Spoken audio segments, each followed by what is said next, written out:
Sa hapong ito, tayo po ay dadako sa pag-aaral ng kanyang salita at papamagatan ko ang ating pag-aaral na God-centered humility. Ang pakapakumbabaan na nakasentro sa Diyos. At buksan natin ang ating Biblia sa isang pamilyar na bahagi sa Bagong Tipan. Ito ay nasa unang Pedro, Kapitulo 5, talatang 5 hanggang 7.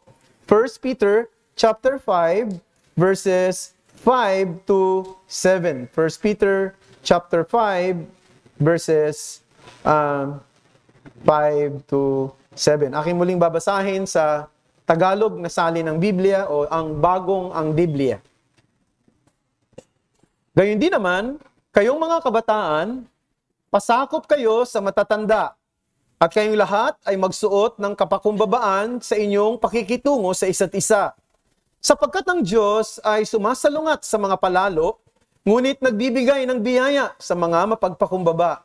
Kaya't kayo'y magpakumbaba sa ilalim ng makapangyarihang kamay ng Diyos upang kayo'y kanyang itaas sa takdang panahon.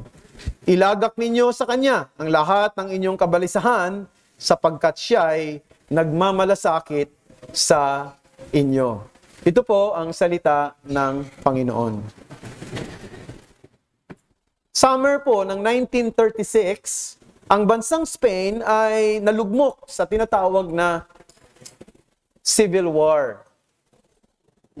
Leading army officers ay nag-conspire sa loob ng mga ilang buwan to overthrow yung kanilang bansa, yung tinatawag na Democratic Constitutional Government at that time, at gusto nilang palitan ang pamamahala ng military dictatorship. So naniniwala ang mga grupong ito ng mga military, mga grupo ng mga military sa Spain na kaya nilang pabagsakin ang gobyerno sa loob lamang ng isang araw. However, nagkaroon ng problema sapagkat ang kanilang plano ay nabigo. Ang Spain ay nakaranas ng matinding devastation, 3 taong brutal conflict resulting in the deaths of over 1 million people. So, the war officially actually began in 1936 nung ang Madrid, na siyang capital city nung panahon na yon ng Spain, ay inatake. So, nung panahon na yon, habang ito ay inaatake, may mga international journalists na pumunta sa Madrid at para tingnan at subaybayan ang mga nangyayari. Isang American journalist ang nag-interview doon sa general na nangunguna sa pag-atake sa present democratic constitutional government at tinanong siya patungkol sa kanyang strategy kung paano niya gagawin at papagtatagumpayan itong kanilang binabalak. Sabi ng general, meron daw siyang 5 columns of forces. I have 5 columns of forces. Na-curious yung journalist, sabi niya, ano yung 5 columns of forces na yan? Sabi niya, meron akong force sa south, meron kaming puwersa sa north, meron sa east, at meron din sa west. So, 4. Sabi nung journalist, nasaan ang ikalima? Sabi niya, the 5th column is inside the city. Ang 5th column daw ay nasa loob ng syudad. Tinutukoy niya rito yung mga supporters nila na mga civilian, no, na nandoon sa Madrid na sumusuporta sa kanilang cause na pabagsakin yung pangkasalukuyang gobyerno. Sabi nila, yon ang kanilang 5th column, yung mga mamamayan na sumusuporta sa kanilang simulain na nandoon mismo sa loob ng Madrid. Now, bakit ko binanggit ito? Kasi similarly, brethren, ganito rin umatake ang dyablo sa ating mga mananampalataya. Meron din siyang mga group of forces, iba't ibang columns of forces. Isa dyan, ang panunukso na tayo ay mahulog sa kasalanan. Isa pa, ang panlilinglang na pwedeng mangyari at gawin niya sa pamamagitan ng mga maling pananaw o ungodly worldviews and false religions. Isa pa, ay pwedeng yung mga mag-cause ng mga depressions na nararanasan ng isang tao. Pwede siyang magkaroon ng depression dahil sa mga personal struggles niya, such as maaaring work-related issues, broken relationship, o political instability, unfulfilled dreams. Yung mga yan, pwedeng mag-cause ng depression sa tao eh. No? May mga iba na masyadong lapat na lapat ang kanyang puso sa mga usaping pampolitika, at dahil sa nakikita niya, naaapektuhan ang kanyang isip at puso, nagkakaroon din ng depression. So yan, pwede rin mangyari yan. Ikaapat, ay pwede rin yung tinatawag na physical affliction. Kapag ang isang tao may sakit, di ba? Ano nangyayari? Naaapektuhan din ang kanyang pagkatao. Maaring ito ay illness, persecution, tragedy. Yan ang mga bagay na yan ang pwedeng gamitin ni Satan para tayo ay panghinain at para tayo ay makagawa ng mga bagay na hindi tama. Pero hindi lang yun, mga kapatid. Meron pang fifth column. Meron pang ikalima. At yung ikalima ay yung pride. Yung pride na nandito sa ating puso. Isang internal adversary that makes it a particularly destructive and insidious enemy. Isang kalaban na talagang mas mahirap, no, na harapin, sapagkat ito ay kalaban hindi galing sa labas, kundi ito ay kalaban dito mismo sa ating puso. Yun yung tinatawag nating pride. So itong mga talata na binasa natin, na isinulat ni Apostol Pedro, ay bahagi ng kanyang conclusion matapos niyang i-discuss ang mga paksa na ang overall theme ay ang biyaya ng Diyos sa kanyang mga hinirang. Isa sa mga endearing aspects sa buhay ni Apostol Pedro ay yung pagbabago na nangyari sa buhay niya sa pamamagitan ng ebanghelyo ng biyaya. Now, initially, kilala natin si Pedro bilang siya ay si Simon. Simon na self-reliant, self-confident, and marami pa tayong pwedeng sabihin ng mga negatibong pag-uugali ng taong ito. Isang self-confident first century fisherman. Very much assured of himself. No? Isang arrogante, cocky, and arrogant ang kanyang attitude. Pero nung makilala niya si Jesus, bago ang lahat. Ang totoo, nung makilala niya si Jesus, makatagpo niya si Jesus, kukunti pa ang pagkaunawa niya sa biyaya. Pero unti-unti na niya itong nararanasan. Pero kukunti pa ang liwanag sa kanyang isip. Siguro kung nung mga panahon na yon, nung bago niya nakilala si Jesus, at tatanungin mo si Pedro, i-define mo nga sa akin yung grace. Siguro hindi niya ma-define. Baka magkakamot siya ng ulo. Maaring confused pa siya kung anong ibig sabihin nun. However, noong maintindihan niya yung totoong kahulugan ng biyaya, na bago ang takbo ng kanyang buhay. Mula sa pagiging Simon, na self-focused fisherman, siya ay naging si Pedro, na God-centered fisher of men.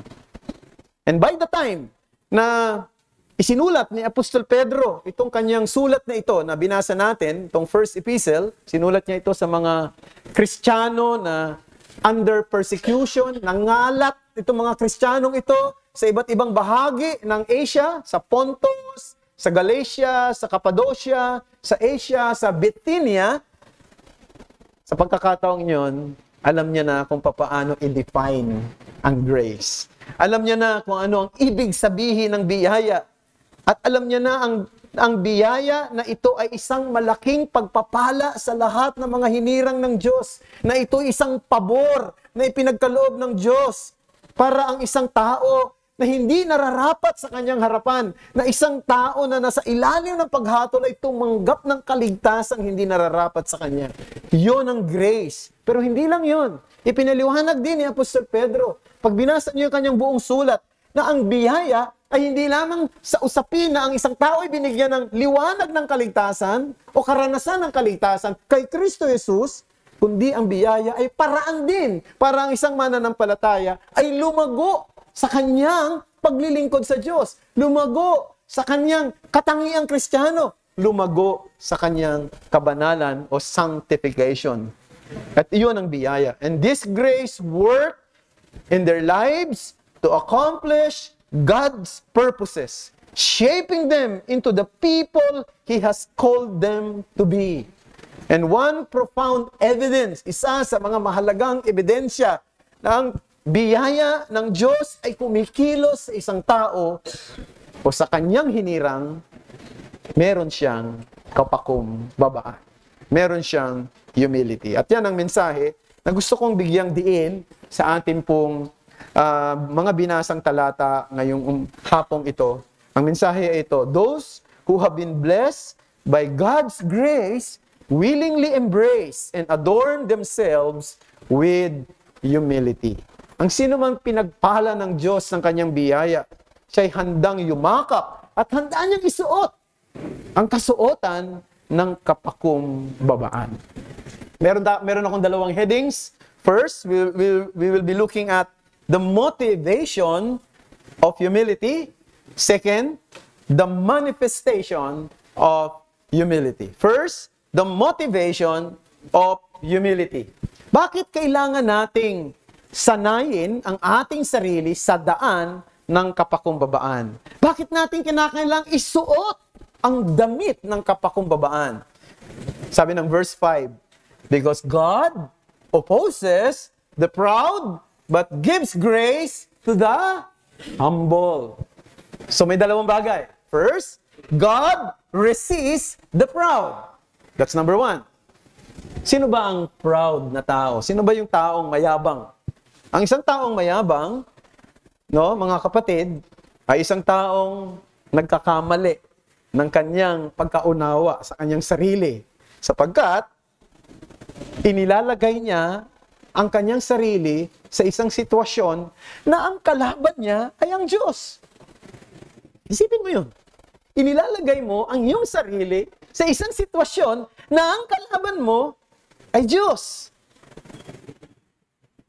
And the Scripture clearly states that God is against the proud. Alam niyo yung imagery, nung ginamit na salitang God opposes the proud, ang imagery rito ay parang ang Diyos ay isang mandirigma in full battle gear, actively resisting those who harbor pride. Galit siya. Handa niya itong labanan at handa niya itong saktan.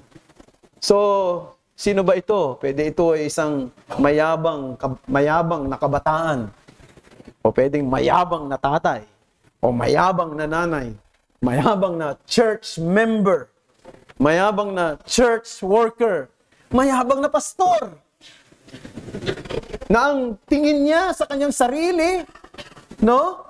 Na ang tingin niya sa kanyang posisyon ay siya ang pinuno at diktador ng kanilang simbahan. That man stands in opposition to God. That man is under God's opposition. Because pride stirs up God's righteous anger. Naalala niyo ba noong si Sennacherib ay lulusob sa Juda? At natakot siyempre mga taga-Juda, lalo na nung sinabi ni Sennacherib na sinong mga Diyos na mga bansa ang hindi winasak ng aking kamay.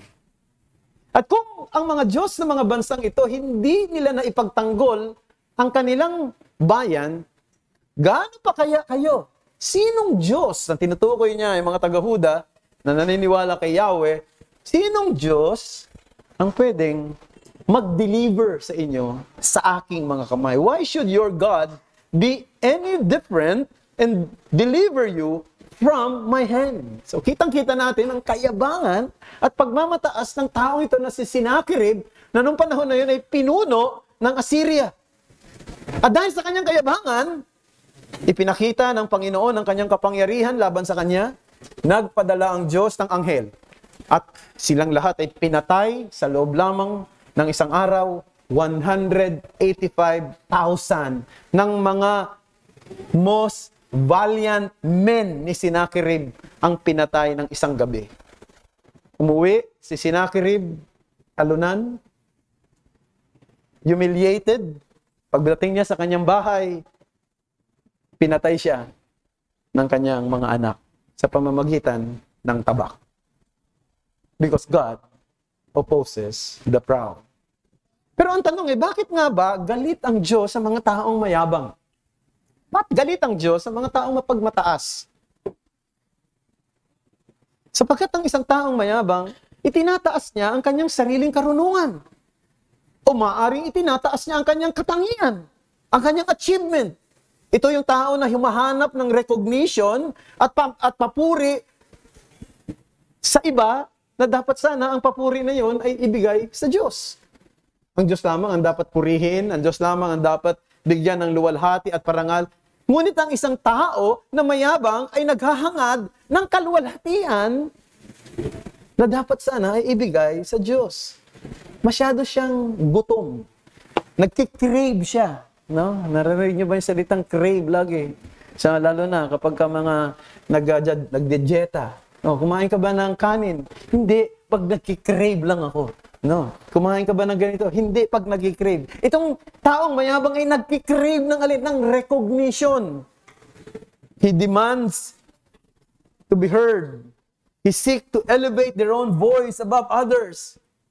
Ang katotohanan, ang taong mayabang ay tulad sa isang insekto na ini-imagine niya na siya ay pinuno ng isang bansa o pinuno at ruler ng isang kaharian. Pero kung tutuusin, itong pride is one of the oldest sins in the world, right? Ito ang pinakamatandang kasalanan na meron sa mundo. At ito'y pangkaraniwan. Minsan madaling ma-detect yung taong mayabang. Di ba? Siyempre, sa pananalita niya, sa pagkilos niya, no? Sa galaw niya, sa asta niya. Di ba? May mga tao, pag lalakad pa lang, yabang ng tao niya. No? Sa galaw, sa asta. No? So, pwedeng ma-detect. Maaaring ito'y, kapag ka nagsasalita siya, pinagmamalaki niya yung kanyang lineage, no? Yung kanilang lahi. O maaaring itong negosyante siya na pinagmamalaki niya yung kanyang mga success. O isang babae na pinagmamalaki niya yung kanyang kagandahan. O isang edukado na individual na lagi niyang ipinangangalandakan ng kanyang mga achievements. O maaaring isang pastor na hinahanap niya lagi ang credit sa paglago ng kanyang iglesia. Ina-attribute niya ito dahil magaling siyang magsalita at meron siyang administrative skill rather than give the glory to God, the God of grace. So minsan madaling ma-detect. Pero minsan, subtle. Yung hindi mo agad na-detect. Minsan nakala mo, humble, pero hindi. No? Kasi minsan, pwede mong itago yan sa iyong puso. Pwede mong itago ang kayabangan. Pwede kang mag-pretend na humble. No, pwedeng, pag pinupuri ka, hindi naman. No? Ang galing mo, hindi naman masyado. No? Pwedeng itago mo, hindi mo aminin para lalong humanga ang tao sa iyo. No, pwedeng i-downplay mo yung mga achievements mo. No? But in reality, you're still seeking recognition for your humility. Diba? Meron daw isang tao na nagsulat ng libro. Ang pamagat ng kanyang libro ay Humility and How I Was Able to Attain It. Oh, yung iba naman, How to be humble like me. So, pwedeng itago mo yan. No? Mamahalata mo yan eh. At mararamdaman mo rin yan sa sarili mo. Halimbawa lang, binati yung isa. Birthday niya. No? Pero ikaw hindi ka binati. Ba't ako hindi binati? Sila binati. May isip niyo ba yun? Alam mo, pwedeng doon sa bagay na yon, madidetect mo yung sarili mo, at something is wrong with me. Kung ikaw ay conscious, no? Baka magtampo na, hindi kasi binati. Pero alam totoo, maraming ganyan.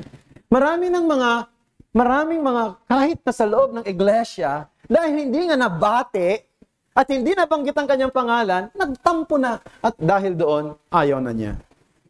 Kahit na mag-sorry ka, sorry na lang. Sasabihin niya sa iyo, ayoko na. Dahil lang doon, di siya nabati. Hindi nabanggit ang kanyang pangalan. No, nabanggit ko na sa inyo, matagal na, I think, nabanggit ko to nung ako'y nag-preach sa Cubao na minsan ako'y naimbitahang magsalita sa isang anniversary. Matagal ng panahon. Tapos habang, dahil mo sa anniversary, binabasa yung mga, di ba? Yung, ang tawag dito? Yung history ng church. Ay, ano ba naman sa isang pagkakataon, hindi nabanggit yung pangalan niya doon sa history. Kasama siya sa pundador ng iglesia. Kasama siya doon. Hindi yung pundador na iniinom, ha? Yung founder. Ibig sabihin, isa siya sa mga pioneering members ng church. Hindi nabanggit. Ano mo nangyari? Nagwala siya. Halos hindi na matuloy yung program. Dahil may nagwawala doon sa labas. Ang dahilan, hindi nabanggit ang kanyang pangalan. So, alam niyo mga kapatid, sa iba't ibang kaparaanan, lumalabas yan. At minsan nararamdaman din natin yan. Sa sarili natin. Hindi lang tayo nagsasalita. Tama ba? But God resists the proud, brethren. The only solution in that kind of sin is to clothe ourselves with humility. Tayo ay magdamit ng kapakumbabaan. Sapagkat sabi ng Biblia, mas malapit ang Panginoon sa mga taong may bagbag na kalooban. Isaiah 57:15.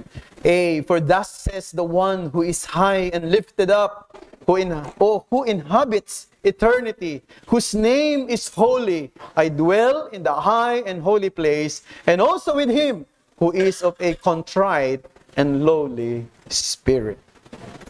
So, why we need to be trained for humility? Why we need to clothe ourselves with humility? Because God opposes the proud. But not only that, because God rewards the humble. God rewards the humble. When a person becomes a Christian, they learn for the first time to humble themselves before God. Yan ang isang pagpapala na nangyayari sa isang tao. Kapag nakilala niya si Kristo, sa unang pagkakataon, magpapakababa siya.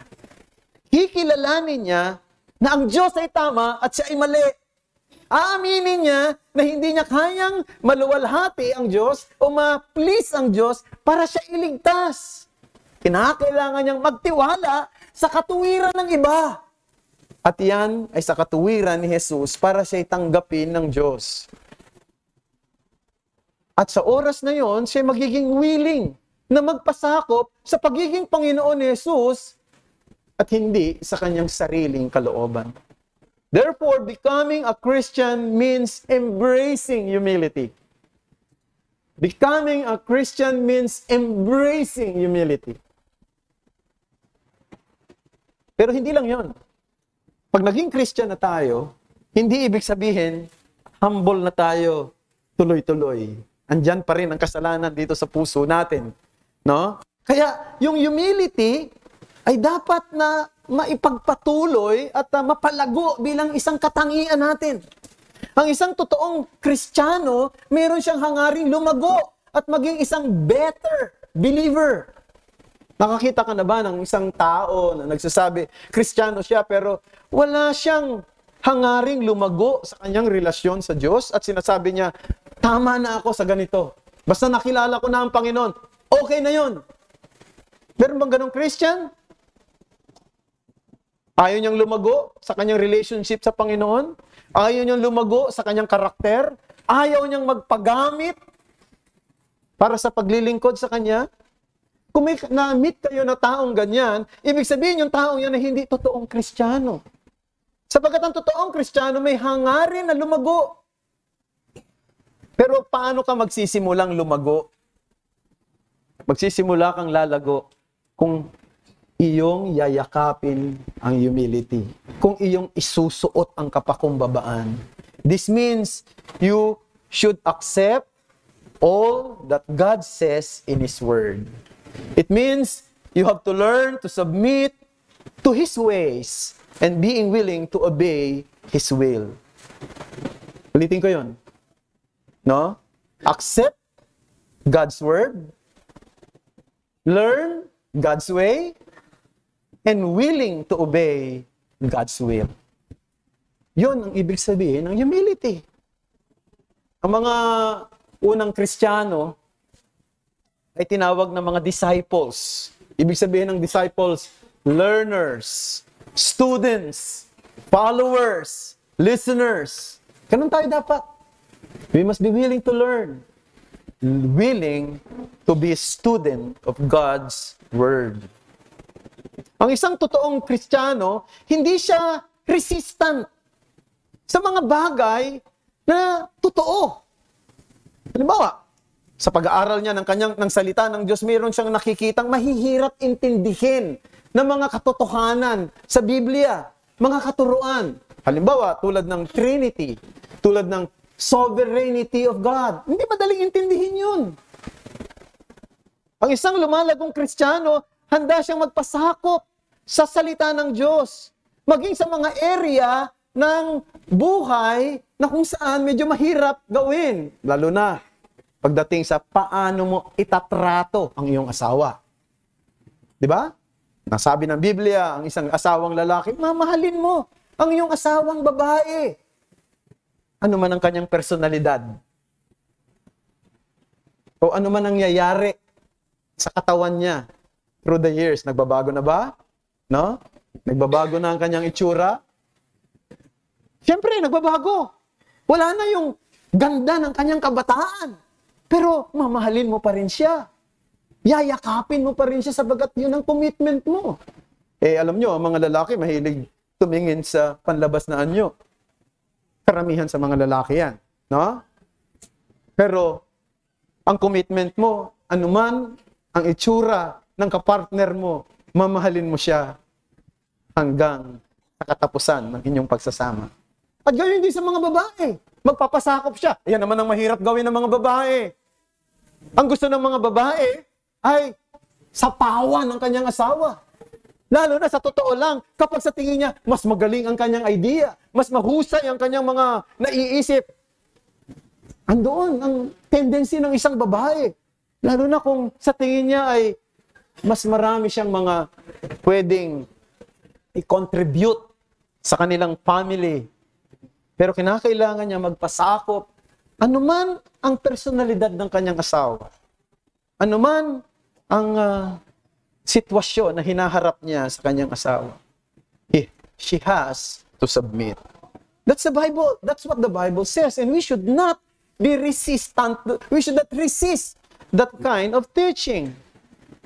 A growing Christian is also not hesitant to commit to church membership. It's good that we will be listening to the testimonies mamaya. Those who will be committing themselves for church membership. It's good.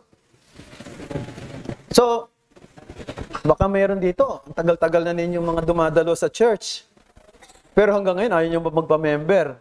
At pag tinanong, ba't ayaw pa magpa-member? Naghihintay pa ako sa tinig ng Diyos. I'm still waiting for the voice of God. Which in many cases is an expression of pride and reluctance to obey God's clear command. It's clear command. If you're a Christian, if you're a believer, you must be part of the church. Are you looking for what? A good church? A perfect church? You cannot find it. Especially if you are there. Diba? You cannot find it. But you have to be part. You have to be willing to be involved in the ministry of the church.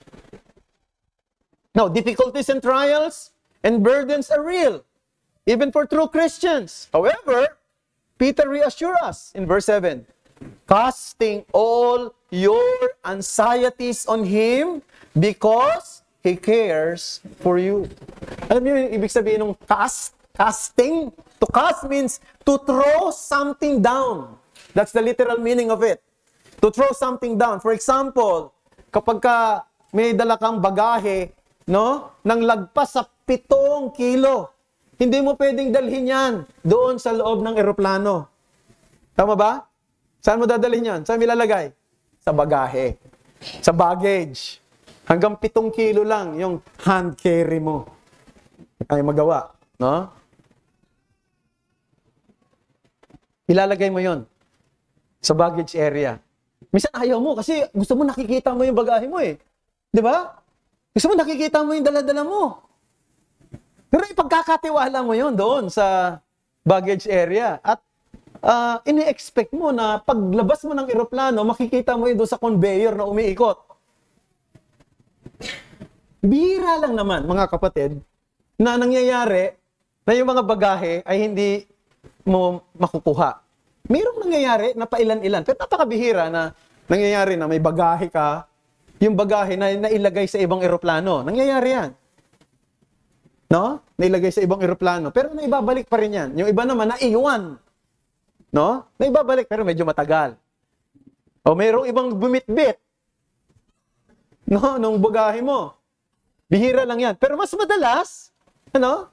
Nakikita mo rin yan. Paglabas mo, andyan. Yung hintay kahit minsan naghihintay ka, andyan yan. Pero sinasabi ko, may mga pangyayari na minsan nawawala, no? Napupunta sa iba. Pero itong isang maganda, pag nag-cast tayo ng ating mga care sa Diyos, meron siyang assurance eh. Ano yung assurance niya? He cares for you. He cares for us. So this is not just about God being concerned with our burdens, but that He is concerned with us for our well-being, for our peace, and the difficulties that we are facing. So He is so concerned with us, not just with our burden, but with us. And that's one good thing with God when we cast our cares on Him. So that is the motivation of humility. Let's go to the second heading and the last, the manifestation of humility. May kasabihan tayong mga Pilipino, kung gaano daw kataas ang puno ng kawayan, ganoon din sinusukat ang kanyang pagyuko. Tama ba yon? Habang tumataas yung kawayan, yung puno ng kawayan, gumaganon yun eh. Yumuyuko. No? This saying conveys the idea that the more one is blessed with power, influence, or success, the more humility and respect they should exhibit.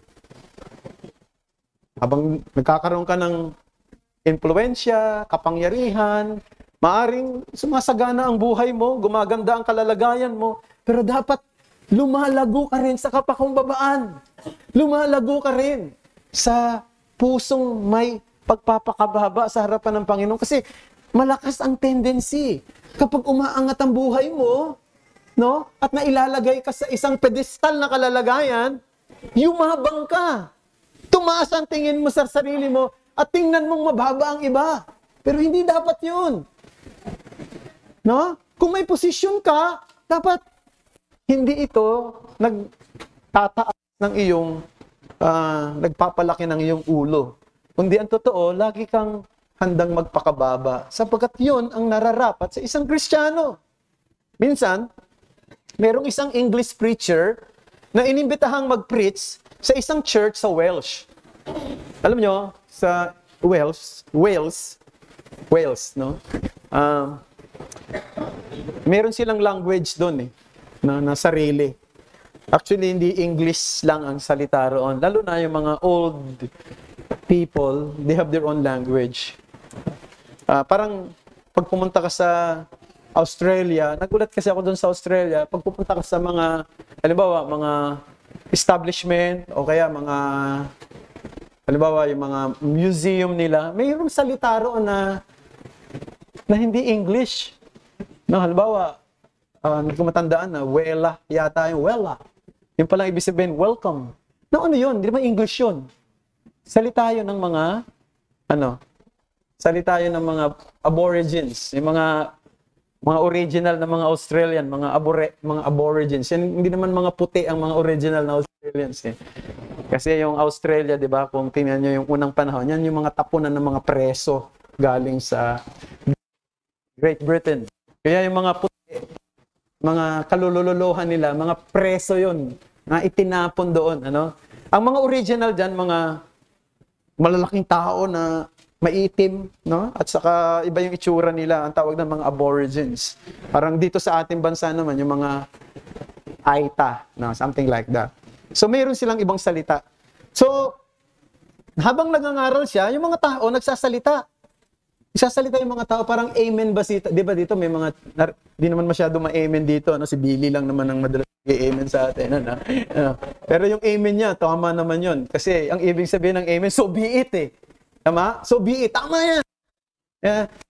Sabi ko, bakit nga ba hindi ma-amen ng mga reform? Dapat na tayo ma-amen eh.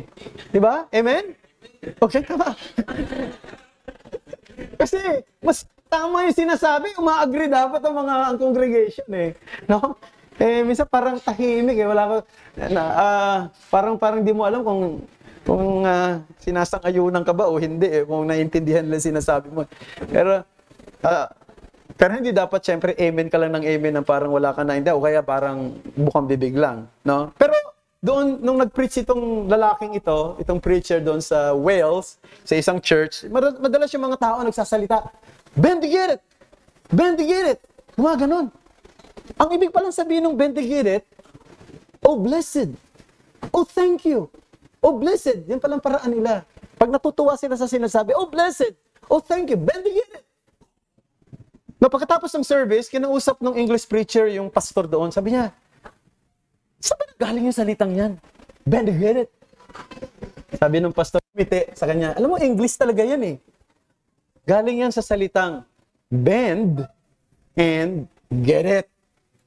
Bend and get it. Pag bend ka, tapos kunin mo. Anong ibig sabihin nun? Marunong kang yumuko. No? Marunong kang magpakumbaba. Bend to get it. No? So, ang punto ron mga kapatid, tayong mga mananampalataya, kung gaano man tayo inaangat ng Diyos, lalo tayong dapat marunong yumuko at magpakababa sa harapan niya at sa sino man. Verse 5a, likewise, you who are younger, be subject to the elders. Clothe yourselves, all of you, with humility toward one another. Verse 6, humble yourselves, therefore, under the mighty hand of God, so that at the proper time, He may exalt you. So, tatlong bagay. First, sabi rito, manifestations of humility, submission to the elders. Now, yung elders dito, may kinalaman sa leader ng church. Pastor yan, mga elder. Sinasabi ni Pedro sa mga membro ng iglesia, specifically sa mga kabataan ng iglesia, na masyadong prone doon sa waywardness and rebellion, sabi ni Pedro, magpasakop kayo ng may pagpapakababa sa kanila. Kasi yung mga younger generations, ito yung mga taong mas madalas naghahanap ng pagbabago. No? And this is why, di ba, mapapansin nyo sa mga rally at yung mga nai-involve sa mga rebelde, karamihan ang composition, mga kabataan. And I can admit, I shared similar feelings when I was younger.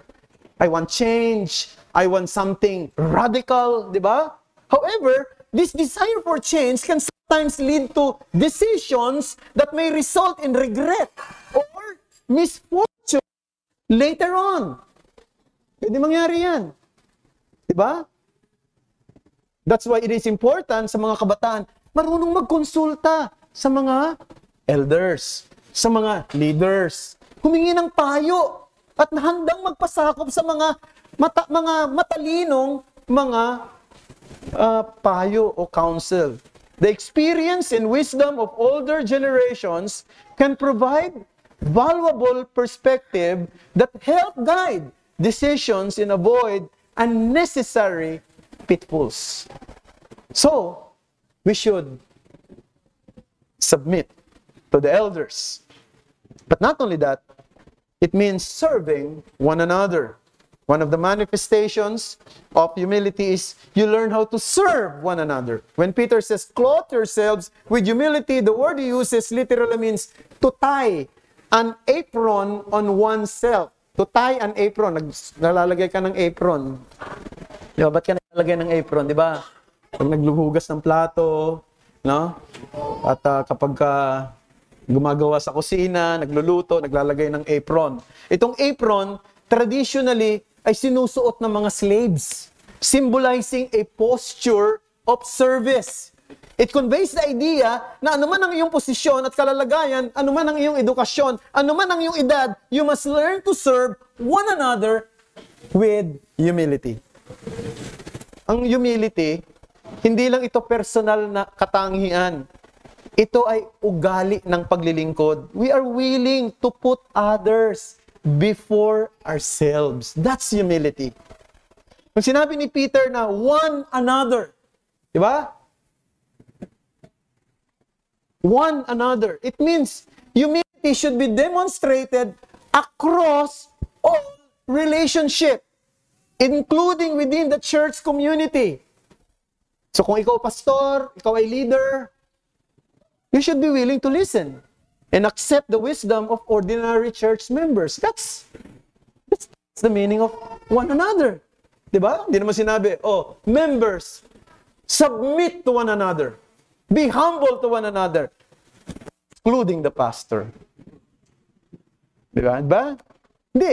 Everybody should submit to one another. So, pastors should be willing to listen, should be willing to recognize the wisdom of others, even upon ordinary members. Humility involves recognizing that everyone has something valuable to contribute, regardless of their position or status. Ang totoong leadership, hindi ito domination. Hindi ito pagiging final say. It's about serving others. It's about being open to the input, learning from them, no matter their role within the church. That's humility. And then, surrendering to God. Humility is not rooted in our respect for pastors. It's not rooted in our respect for elders. Hindi rin ito galing doon sa dahil tayo we share with one another, we serve one another with our fellow believers. True humility can only arise from one source. Ano yun?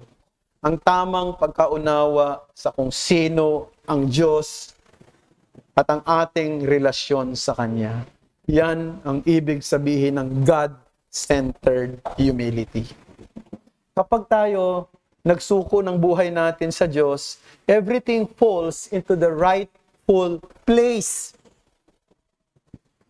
Pag sinuko mo yung buhay mo sa Diyos, hindi na problema sa iyo ang pagpapasakop sa leader ng church o sa mga may authority sa iyo.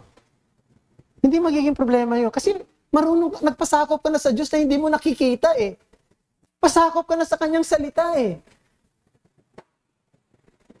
Nagiging natural na sa iyo ang pagpapasakop sa iba. Tulad ng tubig na nanggaling sa bukal na natural na dumadaloy patungo sa ilog. Di ba? Ganon din yun. Pero kung hindi ka nagpapasakop sa Diyos, sa Kanyang salita, maghihirapan ka rin magpasakop sa ibang tao. Mahihirapan ka rin magpasakop sa mga kapwa mo miyembro.